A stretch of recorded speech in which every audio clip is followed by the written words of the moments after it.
Il-Ministru għall-Ambjent Leo Brincat qal li kien se jkun hemm inċineratur tal-iskart fin-naħa t'isfel ta' Malta li kien maħsub li jkun fih 8 darbiet ikbar minn dak tal-Marsa.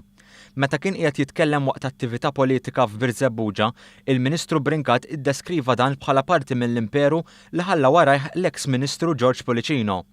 B'kuntrast għal Brincat, dan il-Gvern beda jwettaq riformi favur ambjent aħjar, semma riforma fil-MEPA u inqas burokrazija għal negozji li jixtiequ jaħdmu favur l-ambjent. Fakkar li fl-aħħar elezzjoni ġenerali, il-Partit Nazzjonalista mexa bl-alarmiżmu, speċjalment fil-qalba tal-enerġija minn waħda li tniġġes għal gass. Il-vera biża' sostna l-Ministru kienet li Joseph Muscat kien se jwettaq dak li wiegħed. Tkellmet ukoll id-deputat Laburista Justin Caruana dwar il-ħidma ta' dan il-Gvern biex kull tifel u tifla ikunu jistgħu jimxu l-qudiem u jiksbu l-ħiliet neċessarji li jsarfu f'ħajja dinjetuża. Fakret li gvern preċedenti kien isejjaħ il-faqar perċezzjoni u saħansitra tkellem kontra li jorħsu il-kontijiet tad-dawlu l-ilma.